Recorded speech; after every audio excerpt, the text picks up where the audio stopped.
Stanford is near to my heart, not least because I live just a mile and a half from here. Of course, if my accent hasn't given it away, for the first part of my life, I had to admire this place from a distance. I went to school on the other side of the country at Auburn University in the heart of landlocked eastern Alabama. You may not know this, but I was on the sailing team all 4 years. It wasn't easy. Back then, the closest marina was a 3-hour drive. For practice, most of the time, we had to wait for a heavy rainstorm to flood the football field. And tying knots is hard. Who knew? Yet somehow, against all odds, we managed to beat Stanford every time. We must have gotten lucky with the win. Kidding aside, I know the real reason I'm here, and I don't take it lightly. Stanford and Silicon Valley's roots are woven together. We're part of the same ecosystem. It was true when Steve stood on the stage 14 years ago. It's true today, and presumably, it'll be true for a while longer still. The past few decades have lifted us together. But today, we gather at a moment that demands some reflection. Fueled by caffeine and code, optimism and idealism, conviction and creativity, generations of Stanford graduates and dropouts have used technology to remake our society. But I think you would agree that lately, the results haven't been neat or straightforward. In just the 4 years that you've been here at the farm, things feel like they've taken a sharp turn. Crisis has tempered optimism. Consequences have challenged idealism. And reality has shaken blind faith. And yet we are still drawn here, for good reason.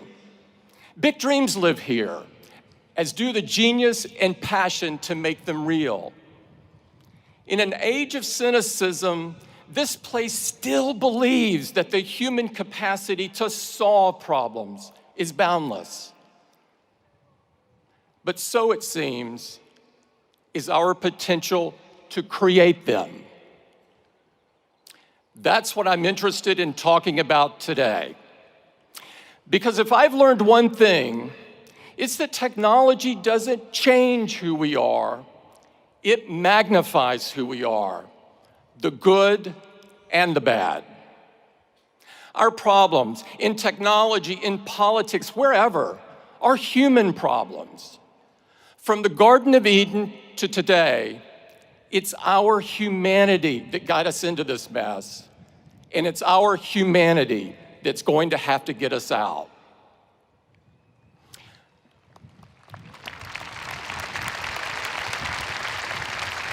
First things first, here's a plain fact.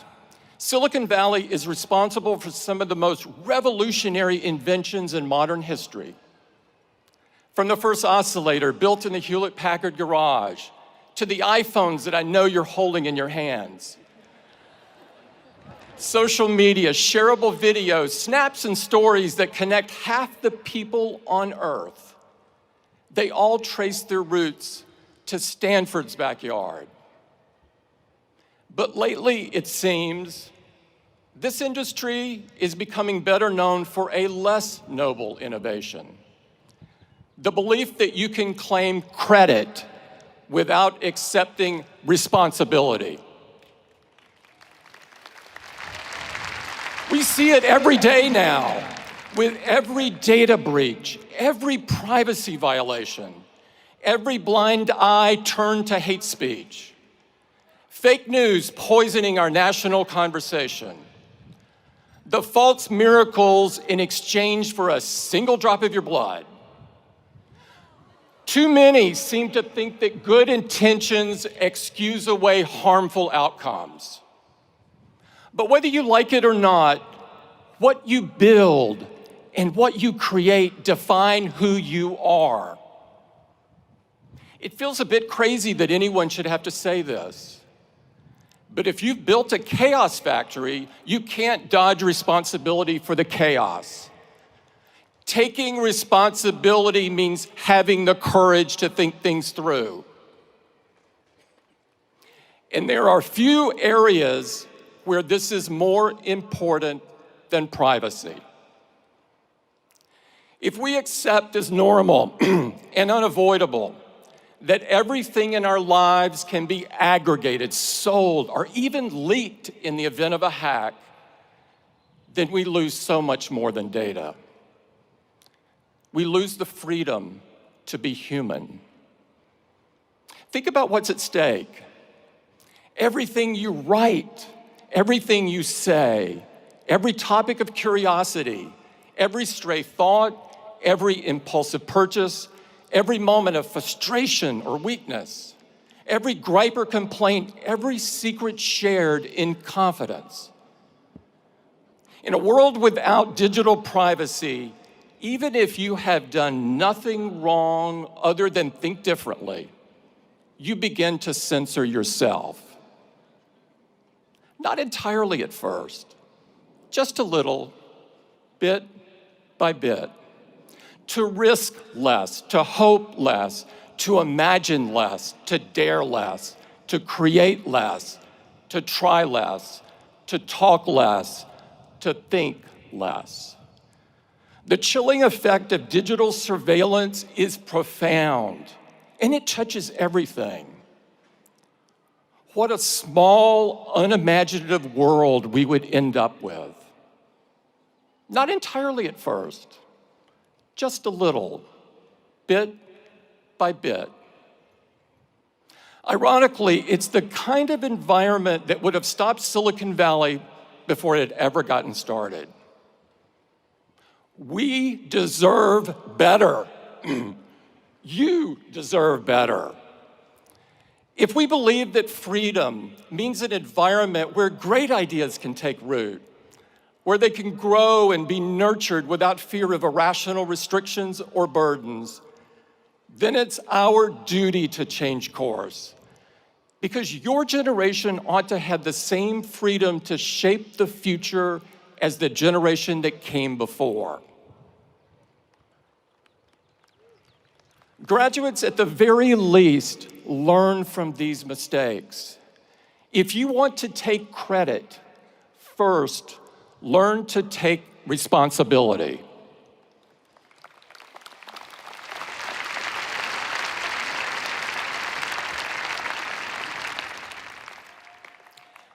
Now, a lot of you, the vast majority, won't find yourselves in tech at all. That's as it should be. We need your minds at work far and wide because our challenges are great and they can't be solved by any single industry. No matter where you go, no matter what you do, I know you will be ambitious. You wouldn't be here today if you weren't. Match that ambition with humility, a humility of purpose. That doesn't mean being tamer, being smaller, being less in what you do. It's the opposite. It's about serving something greater.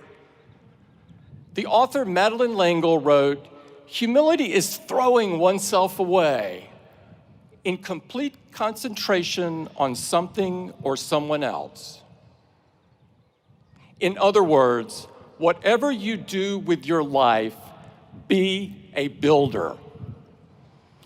You don't have to start from scratch to build something monumental. And conversely, the best founders, the ones whose creations last and whose reputations grow rather than shrink with passing time, they spend most of their time building piece by piece. Builders are comfortable in the belief that their life's work will one day be bigger than them, bigger than any one person. They're mindful that its effects will span generations. That's not an accident. In a way, it's the whole point. In a few days, we will mark the 50th anniversary of the riots at Stonewall. When the patrons of the Stonewall Inn showed up that night, people of all races, gay and transgender, young and old, they had no idea what history had in store for them. It would have seemed foolish to dream it. When the door was busted open by police, it was not the knock of opportunity or the call of destiny. It was just another instance of the world telling them that they ought to feel worthless for being different. But the group gathered there felt something strengthen in them, a conviction that they deserved something better than the shadows and better than oblivion. And that if it wasn't going to be given, then they were going to have to build it themselves. I was 8 years old and 1,000 miles away when Stonewall happened. There were no news alerts, no way for photos to go viral, no mechanism for a kid on the Gulf Coast to hear these unlikely heroes tell their stories. Greenwich Village may as well have been a different planet, though I can tell you that the slurs and hatreds were the same. What I would not know for a long time was what I owed to a group of people I never knew in a place I'd never been.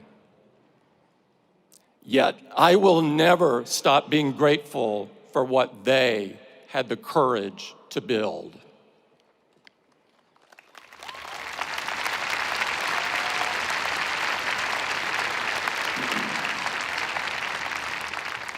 Graduates, being a builder is about believing that you cannot possibly be the greatest cause on this earth because you aren't built to last.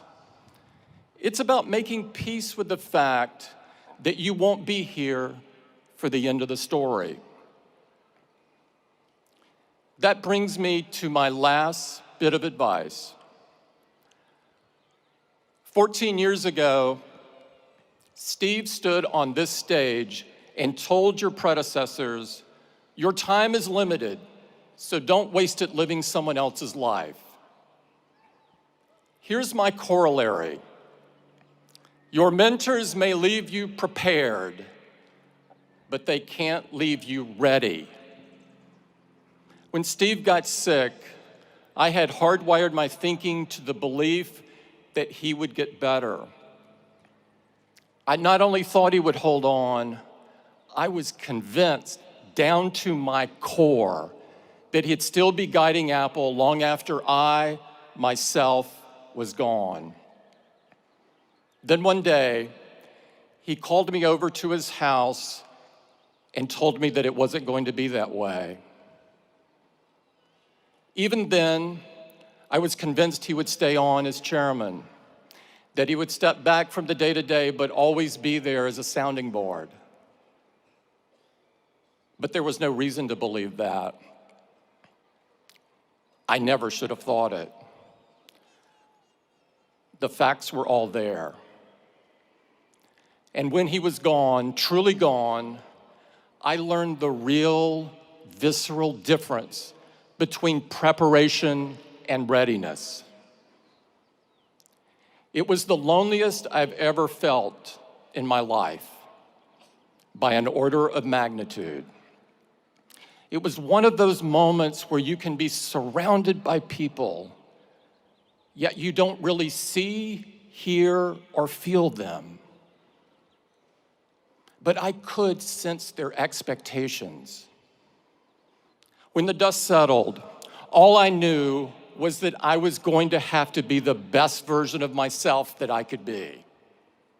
I knew that if you got out of bed every morning and set your watch by what other people expect or demand, it'd drive you crazy. So what was true then is true now. Don't waste your time living someone else's life. Don't try to emulate the people who came before you to the exclusion of everything else, contorting into a shape that doesn't fit.